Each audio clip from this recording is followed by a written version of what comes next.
Morning, Joe. Or good afternoon, I guess now. Good How are you? afternoon. Good. How are you? Good, good. It's nice to see you again after a little bit of a break. Just a little bit. Yeah. So here's our last episode on Tijuana Mañana, the Anxious Iguana. We've gone over lots of information about the book and the accompanying journal and shared lots of tips and little worksheets that will be available on the website once the book comes out, which we're trying to make happen anytime now. And so if people are interested, they can go back to previous episodes and get lots and lots of details about how to use the book and how to use the journal and all the kinds of information that gives the background on why we worked on the book together and what value I wanted to deliver to families to help them with kids when they are having challenges with being in fight or flight mode over something that feels threatening to them, even though technically it's not truly life-threatening, but the brain doesn't know the difference between reading, being expected to read sight words and practice those and actually being threatened by a real life and death situation. So the brain is not that sophisticated, that part of the brain. So that was, as we've discussed before, the main idea behind the book is trying to help kids understand that, yeah, your brain's doing these big reactions because it perceives threat. And so it's doing us a favor by jumping in and trying to protect us by running away or hitting or shutting down. But the book is intended to help kids understand that that doesn't mean that they are doing things that are inappropriate. It's the brain reacting to the circumstances. And they can learn to, with the help of grown-ups, how to manage those big reactions so that things go more smoothly and they actually can do what's expected because the demand has been reduced and the support has been increased. So that's the main idea of the book. Again, it's tools for the parents, but also understanding for the parents and the kids about what's really going on in the brain. So, do you have anything you want to add before we jump in a little bit, Joe? No, I'm good. Okay. So I thought today we could sort of talk about some of the things that parents often ask me about, or things that are very common questions that I see that are concerns for parents. And of course, this issue of fight or flight responses, big reactions to problems that children perceive to be big problems, is probably the number one thing that I get calls for referrals. That emotional regulation piece. It's just gotten so challenging for kids with the big demands of school and the busy lifestyle and the uh, um, not having enough support by people who know how to help and understand how the brain works to be able to help calm kids so that they actually can learn and do activities that are hard and persist at them, even though it might be a lot of effort for them. So small chunks, lots of strategies, as I said already, that we've talked about. But one of the things I thought that I would share today is Maslow's um, theory. And that is, I'm going to share my screen. This idea here that we are able to, like, we need to start down here at the bottom of the pyramid and work our way up to the top. And that's more like where day in and day out, people are asking kids to perform. So this cognitive level here, like all the worksheets, all the reading, all the expectations in PE and art and all of that, the kids are supposed to be operating here. And there's an assumption that all of, at the cognitive level, but the assumption is that all these other sub skills are in place. And yet physiologically, that sometimes kids are not having adequate diet or variety in their diet, or because they might be picky eaters, so sensory issues, or just the fear of new things. I don't want to try that new food. I don't know what'll happen, and avoidance of things that feel threatening to them, and just saying no to lots of things. So they have limited diet. So just physiologically. And then, of course, sleep too is a really big issue for many of the kids I'm working with.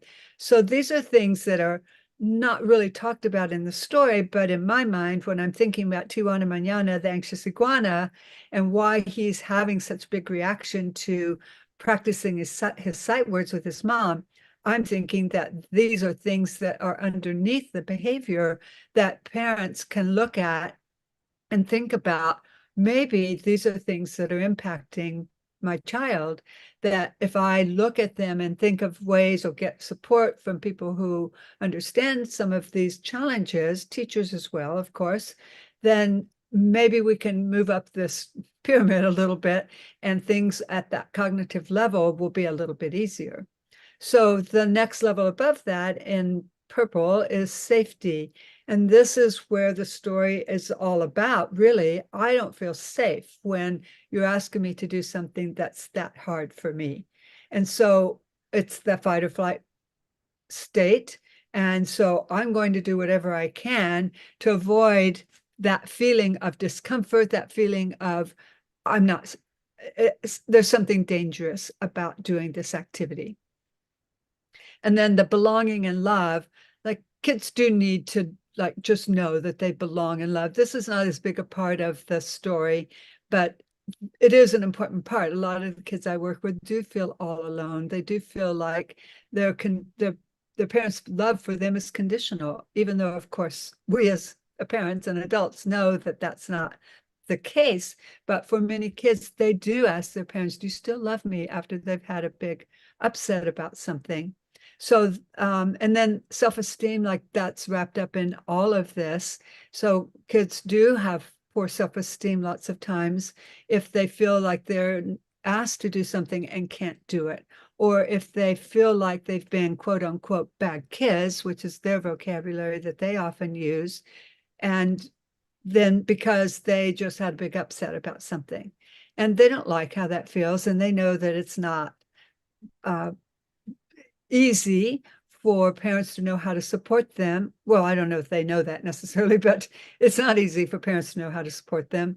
And so all of that self-esteem, confidence, all those things get wrapped up in here and make things difficult. So you can see from this diagram that there's so much that goes into reading words, so much that goes into writing, so much that goes into anything that's a non-preferred activity for kids because their skills are delayed. And this doesn't even talk about actual skills. I mean, cognition is skills, but there's so many layers of skills that we talked about in another episode. So I won't go into all of that again, but just reading a sight word involves visual skills, it involves postural skills, it involves attention, it involves lots of executive functioning skills, it involves motivation and drive and initiation and so many things that aren't even mentioned here or probably not recognized as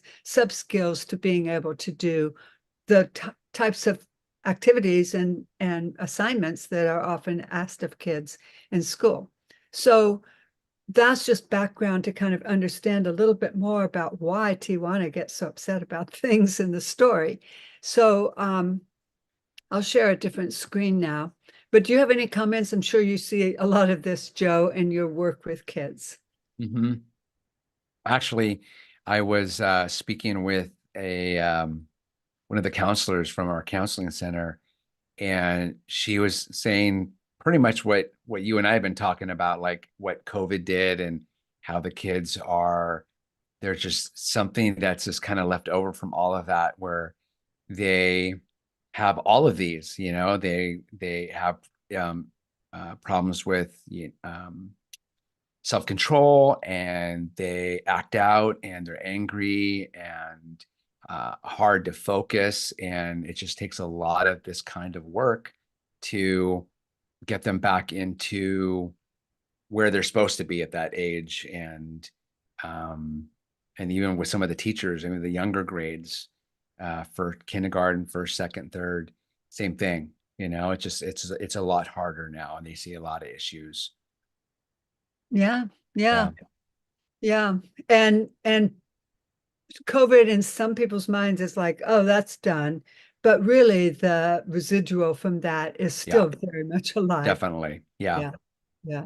And every time I get a new referral, COVID comes up. Oh, my COVID baby or my COVID toddler, or it's just with us for a long, long time. And of course, parents have been affected by it, teachers have been affected by it. We're all stressed by it to some level. So yeah, there's a lot of challenges for kids these days. And so I like to kind of emphasize so that there's appreciation for how difficult it really can be for kids. right. Let's go through to the beginning of the story because there are some things that are just sort of didn't fit into other weeks when we were talking about specific themes, but there's some things that I kind of wanted to go over. So maybe go to the page where Tijuana gets upset and hides under the blanket. And so right here, um, this is a moment when his mom has a chance to actually do something because he's actually still talking. He's saying it's boring. Kids say things are boring. They say they're too tired, those kinds of things. He's not in full fight or flight mode at this point. So as we go through the story and also with the workbook that goes along with this, there's all kinds of strategies, plus all the episodes that we did already, that the mom can step in at this point and talk about, oh, let's put into practice the strategies that we came up with in the story, the strategies that we came up with in our journal. Remember, we're going to play a game with it.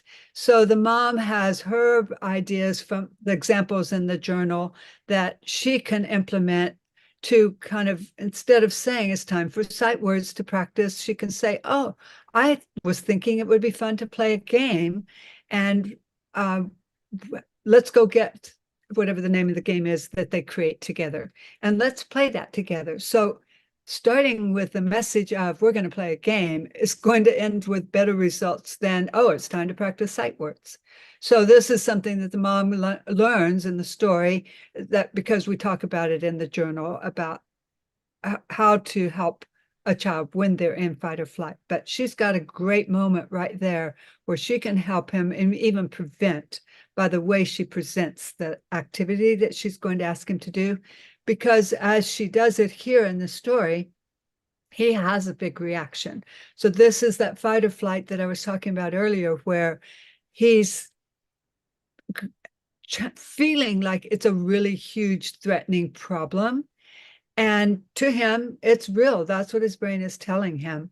But in reality, the reaction is way bigger than the size of the problem, technically. So she's making she's trying to get in balance the size of the problem with the size of the reaction by talking about, let's play a game. So it's less likely that it will have the big reaction because she's created the challenge to be smaller by making it something fun. Do you see that at school? I know that you have always done that with the kids that you work with technology, meeting them where they are. Oh, for And sure. yeah, Yeah, and then they will, get stuck, and so then that's where I kind of um, build them up, and just encouraging words and making sure, like, it's just hard for now. It's like, you just got to just make progress. You're not going to be stuck here, and just working with them. And then I think a really important part is listening, and just not just, oh, just cast them aside. Just, you'll get it one of these days. But it's like, uh, that's not, I just don't work that way. It's like with the kids, I really want them to make sure, um, I want to make sure that my big word is ownership. It's like, however long it takes for me to teach them that, I want them to make sure that they, feel confident in going on to the next step, whatever that is. yeah, So, that's great. Yeah.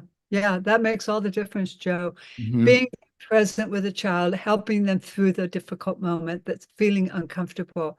And what that requires on the part of the adult is for the adult to be in their upstairs brain and be able to be Yeah. patient and know, like just what you said, like I can help them. This is something that is achievable. And how can I, as an adult, make it so that this in the working environment that you have going on together is safe from the child's Mhm. perspective so they can grow and Yeah. learn. I always They, try to make it fun for them. Like yeah, have fun. This isn't supposed to be a something that's going to make you just frustrated wow. and not wanting to do it any longer. You know, one third grade, I noticed a lot of that.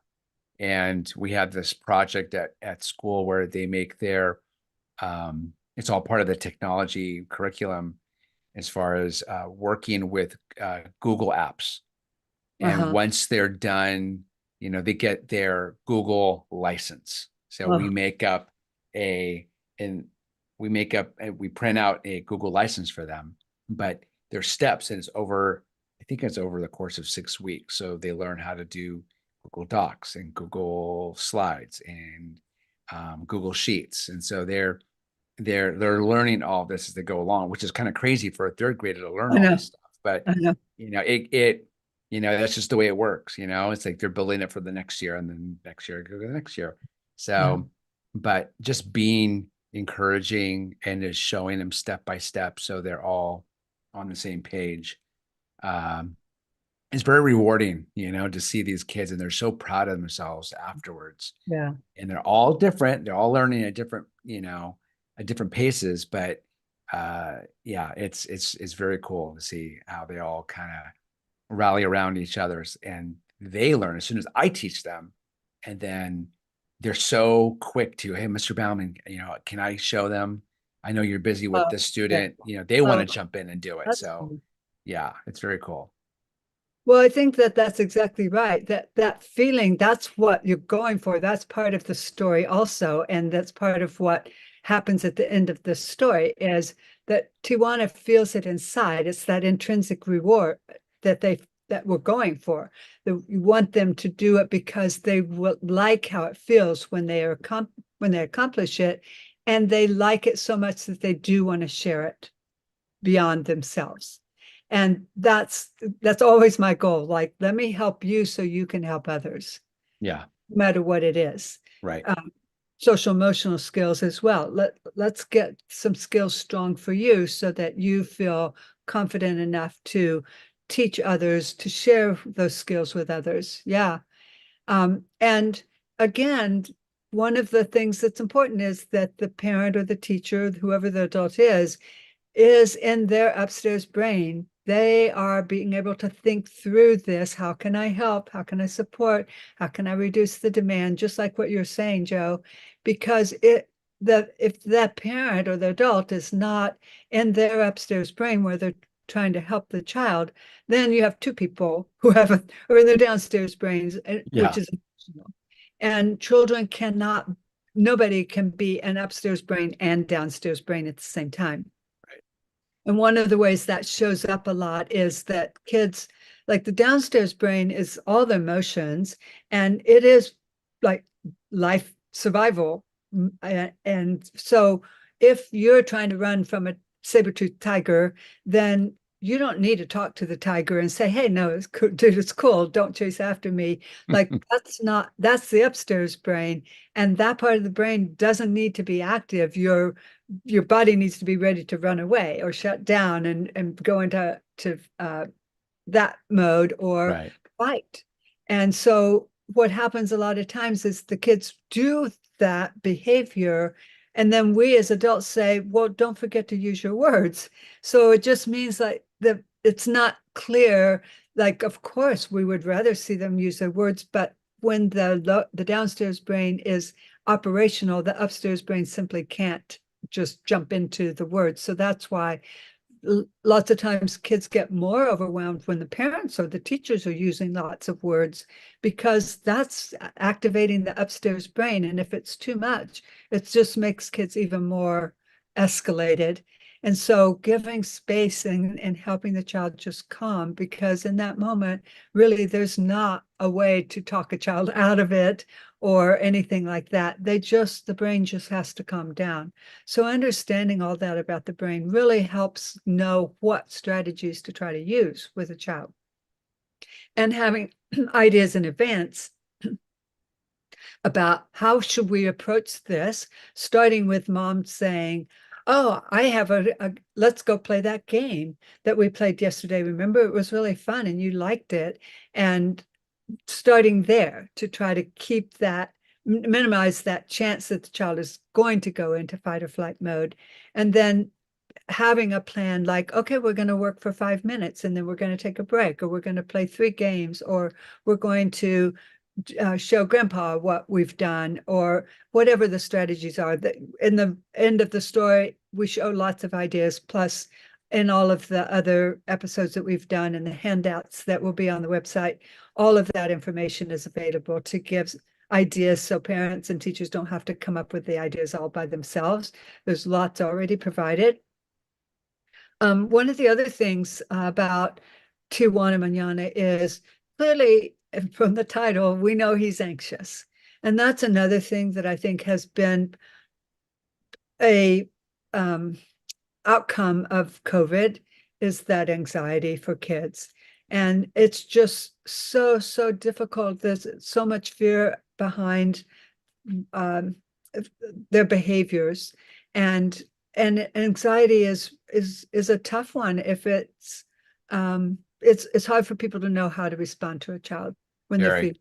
Mm-hmm. Really hard to know what to do. And so there is a computer program called gozen.com, and it has like a little video, uh, lots of it's like a program on anxiety. It's it's actually a good program. I use it with many of the kids. It is just teaching kids what anxiety is and explaining what to do in situations. And so it's not only helpful for the children, but even if the only people who listen to it or go through the program are the adults, it's helping adults know what anxiety is and how it shows up in children or as adults, and what kinds of strategies we can use to help. And so identifying things like big reactions, like I never get a turn, or you always are mean to me, those kinds of things, or asking all the time, what if this happens? What if this happens? Like, how do you do that? Or how do you help children learn, like laddering, like start here. And as soon as you feel confident with that, we'll move up the ladder to this step, and having a picture of where you are and where you're going, and knowing how to get the child from here to there. All those kinds of things are talked about in that computer program. So it's an easy thing. Kids like it because it's a video. The age range is a little broad, so some of it I kind of skip over because I don't usually work with teens and some of the issues are teen based, but I kind of skip over those, or just revise it a little bit so that it makes more sense to them.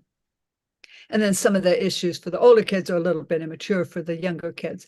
But in general, the information is so valuable that it's worth trying to get informed by going through it. And you agreed about the anxiety, and I know that you talked one last time, I think, about your drawing of Tijuana and where that came from. And Yeah. what else are you thinking about?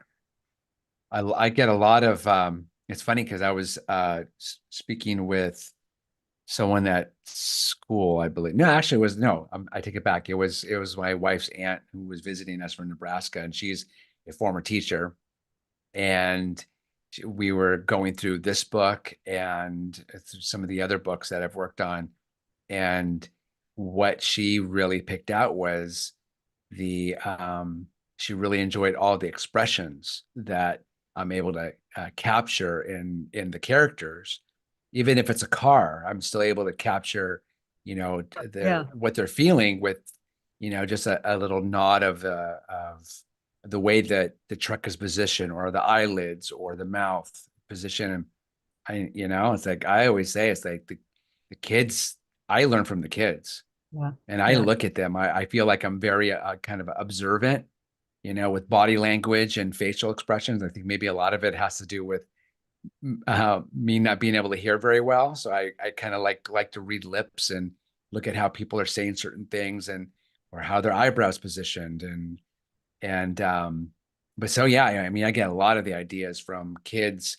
And when we were doing this book, I went back to a junior hire, and this is a few years ago, and she was having an anxiety attack, and just her body language and the way she was positioned is the cover of the book. Hmm. And sad, and but it's I think it captures what, anxiety kind of, at its extreme, Yeah. what does that look like? Yeah. Because yeah, a lot of people don't know what anxiety looks like, and it's Hmm. it's kind of frightening to really see, not only kids, with adults. Like my Yeah. mom, she Yeah. has panic attacks, and it's once you get to that point, it's hard to get them off that edge, Hmm. to get back to, a calm place again. Hmm. So it takes a while. So yeah, anxiety attacks is very challenging. Fortunately, Tijuana doesn't have those in the story, so Yeah, we've got some room for him to learn and grow about that because his yeah, mom knows what to do. And uh, another kind of thing that comes up a lot with the therapy that I do with kids on an individual basis or in social skills groups is just the the busyness of the daily life. And kids are doing two sports at once and doing birthday parties on the weekends and family events, and there's so much going on, and kids are kind of short on sleep a lot of times, and so the demands are high on them. And again, like I said already, like knowing how to support them, like there's not enough education out there on ways to support kids who are struggling, like Tijuana or Joseph in our other book, Mission Control: A Big Feelings Adventure.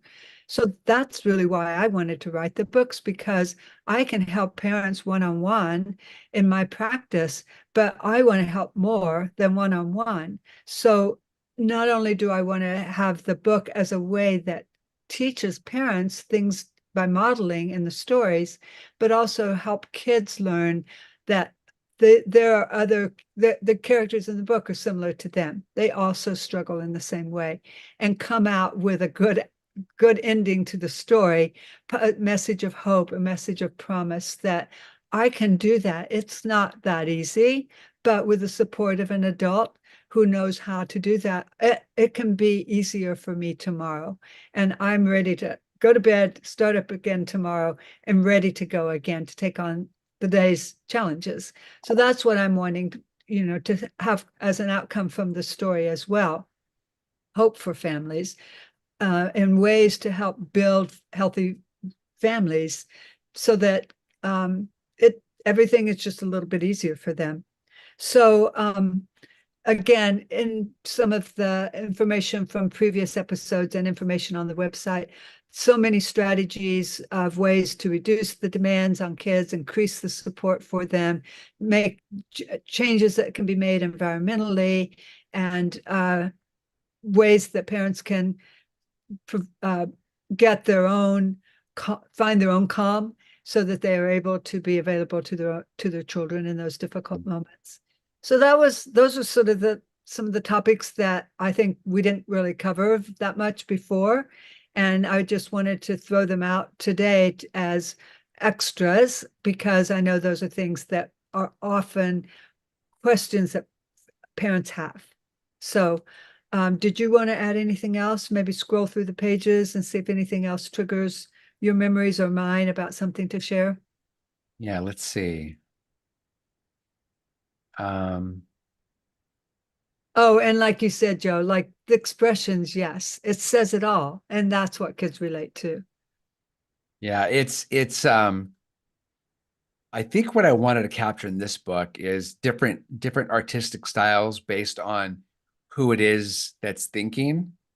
And so um with Tijuana, I kept it very kind of elementary. So when mom is describing what's happening, like telling the story, like these two drawings would be like what Tijuana is imagining.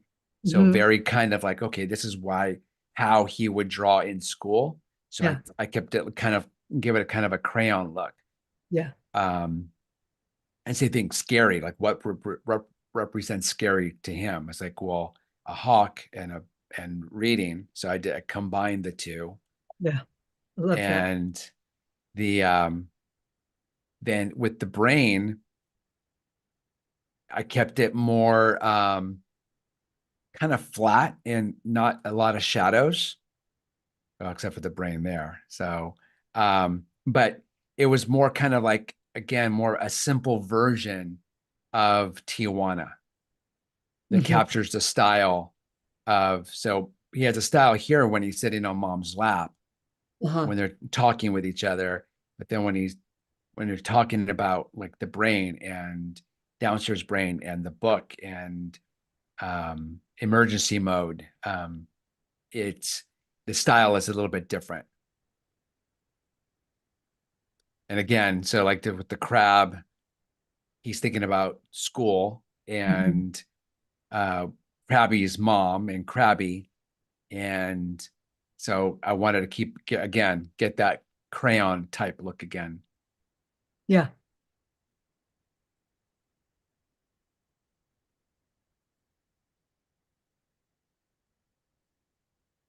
Yeah, so the same thing. You can see like when Tijuana is thinking, it's just simpler drawings, not a lot of textures. I'm getting Uh-huh. art talk now. Yeah. But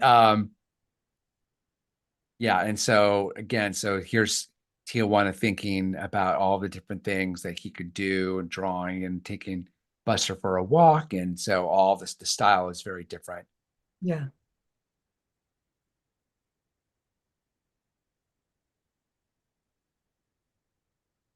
There's so many layers to all of this. And I love Yeah, that you're sharing your perspective from art, from your art. yeah, and all the people that I really draw a lot of ideas too with from everyone that I used to work with at DreamWorks, just seeing how they work and how they draw, and I still follow them like on Instagram or Facebook and see how they're doing in terms of like what projects they're working on, what movies they're working on. So just try to capture a little bit what I've learned from them. So Yeah. Yeah. That was a great experience for you. yeah. The kids always want to know what's under the sheets. Oh, really? Yeah. When I read it to them. You build into the anticipation. Yeah. So this that reminds me, there are, I don't think that I'm not sure I've mentioned it at all, but on the website we will have all kinds of activities that are available for kids to do, little dot to dots and things like that, And that are just coloring pages. yeah, to so that you can keep the messages alive and active in the child's mind. Like, oh, remember Tijuana? And then have the pictures maybe posted to just help kids remember, I can be like Tijuana. I want to be able to feel good about I can do that, like he does at the very end.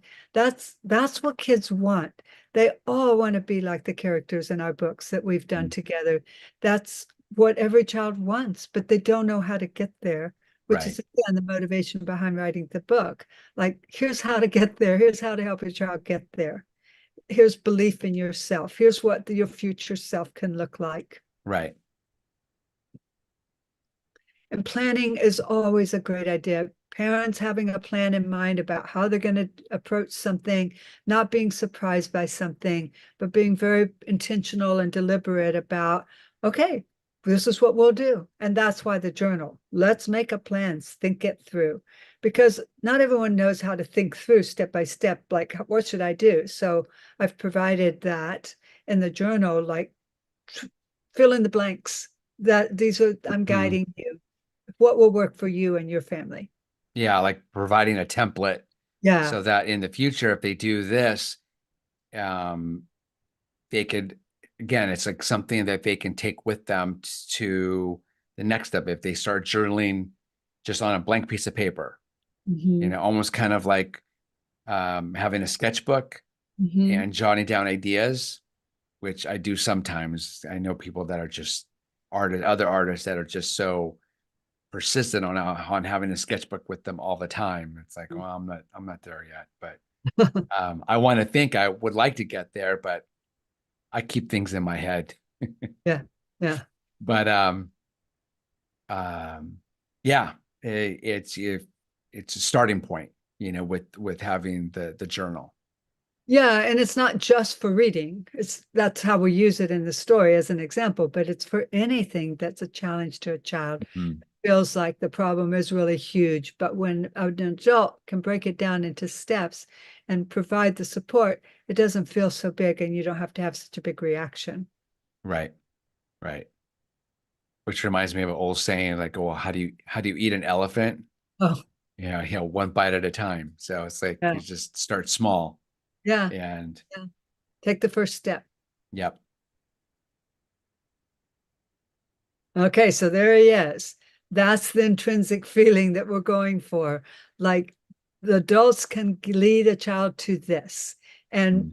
we've tried to provide through the story and all of the other things that we've talked about in the other episodes and what's on the website.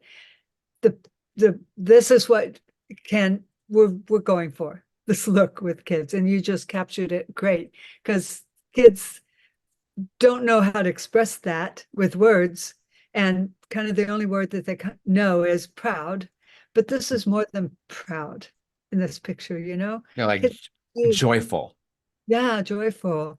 Like, look at me, look what I did. I But you're love, building their self-esteem that way too, yeah, which I see a lot of kids, when you hear them talk sometimes, it's like don't talk about yourself that way. oh, yeah, It's like you gotta think higher, and don't, and unless they have a parent that doesn't really like, um, what's the word? It's like give them credit for what they're doing or building that up. It's sometimes I don't think parents know how to do that. yeah. And they're not noticing. This is a great opportunity to say something, Yeah. which is so encouraging, and it makes kids want to repeat it. They Mm. want that recognition, acknowledgement for the effort they've put in. Right. And there he is. So we changed his name from Tijuana Mañana, like, to, okay, I'm ready. I can do this. And it's so great to feel that way. And the look on his face that you drew is perfect. And he's remembering the struggles that he had and how he got there. And okay, let's go. And everything that was scary in the beginning, that he didn't know anything about upstairs brain, downstairs brain. He didn't know it could be fun and that he could do it and that it was easy. And so where there's that arc, like all the stuff that was scary in the beginning of the book, well, now he's got the happy book. So he's okay with that now. And upstairs brain and downstairs brain are there working together, and the connection between the two, it can be fun. He can do it, and it's easy. Yeah. So yeah. Yeah, it's a great summary, Joe. Thank you. So, anything else? I think I've said everything that I can think of to share. Yeah, I'm good. Okay, great, great. Well, thank you again for doing all of these episodes together, Joe. It was really Yep. fun. It was Yeah, really, lots of fun. I love having your perspective on things. Well, thank you. I appreciate it. Okay, thank you. I guess we can stop sharing the screen too. No. Oh, that's right. There we go.